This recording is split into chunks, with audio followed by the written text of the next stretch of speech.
there's always been a really great tower problem.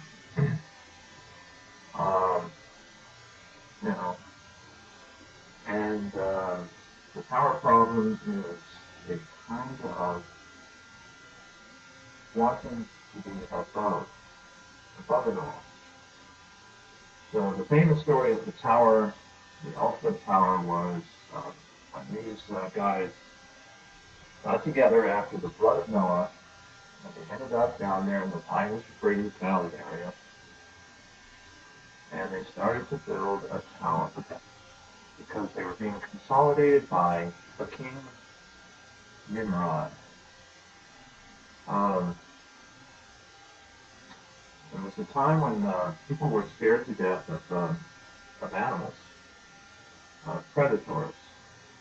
And this king started off by giving the people security against the fear of uh, ferocious animals.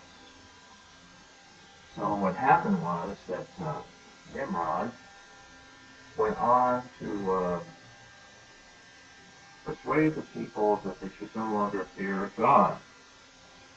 Uh, um, they were still pretty scared of God because it's only been several hundred years since the Great Flood, and everybody still remembered it, was still taught. And then people began to say stuff like, "Oh, hey, it's got to be a fable. What evidence do you have? What proof do you have that there was a flood? There's a couple thousand of us living here in this little pocket. We have one language. We got the king. There's no evidence of any God anywhere. They're saying to each other, where is it?" Um, they would have acted differently if it's some kind of a UFO or ET thing where it's landed from outer space. Michael Ray steps out of the flying saucer and tells the people, "Okay, we got this robot here, and if you guys make one false move, your circuits will get fried." Nope. Um, Things got deliberately quiet. And so the minute they have a little quiet, they go off the deep end. So this king says, "Okay, let's get together and make this tower. We're going to have a skyscraper. It's going to be way up above all of the clouds around you. And this is your palace. This is your ultimate." I mean, probably was the first attempt in the space program. They were going to try to get into outer space by climbing up the staircase. Anyway, God looked at it and said, "You know what, these guys, these idiots, they are going to get worse and worse. We're going to have to take away their unity of language." And that worked, you know. I said, hey, Fritz, hand me a brick, will you? Ach, lieber, ich bin ein, what's Fritz talking about? Well, what about you, Rene? Hand me that brick, will you? Oh, c'est pas Galicia Pierre. Oh, yeah? Hey, what's the matter with you guys? Must be crazy. Institutionalize them all, put them on their meds, right? So this guy, is out of a job. And everybody says, heck with you. Actually, from what I found out in some of my research, which so long ago I remember some of it, apparently Shem, big brother Shem is still out there. And one of the three brothers that sailed around the ark for over a year, God invented the boat. It's still being used today. They can't really perfect that. They tried catamarans, and those are flipping in rough sea, That boat was made for the ultimate rough sea. Anyway, so Shem was the oldest one. There's Shem, Japheth, and Ham. And Ham had his problems, man. He loved it the way it was back there in the days when everybody was partying all the time. The trouble with parties is that you get human nature running wild, and they end up being murders, reckless, rip-offs, and everything else. so on and so forth. The life of the party turns out to be the dealer. So,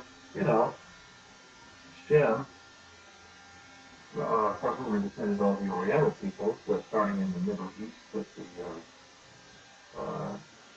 Hebrew folks, and going all the way out to North America, South America, with the Native Americans.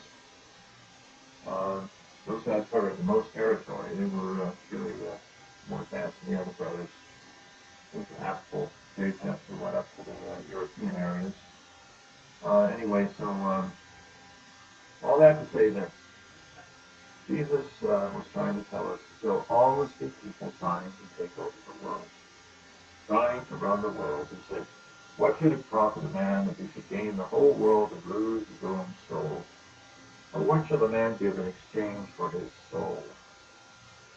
It's just not worth it. But people will always be trying that. They'll always be trying to get things together. Now, here at this time, we have more of a global population, and people are beginning to get a certain unity of language. They're able to speak different languages. The nobility of Europe made it a point to at least speak 6 other languages, which usually not best intellect to get to. So now with the unified language of, it looks like English for now, it used to be French in the early 20th century. It looks like they're going to start doing this thing again. So I call these people the Nimrod Factor. They'll always be there. Now, whether or not these guys are going to be instrumental in the actual end of history is unknown, because, of course, the Antichrist will rise up, and this is a person especially created by God to be the Messiah that people always wanted. They wanted a warmonger. They didn't want the humble carpenter of Nazareth. So they're going to get the imitation Messiah. And I don't know whether that guy, is going to put up with these Nimrod Factor people. I think he's going to just exterminate them all. So that's the story on that. This is the Nimrod Factor. It's always well hidden. It's always kept under. But the other people can get through in spite of that, in spite of this lust for a world takeover. The help of God, the help of Jesus.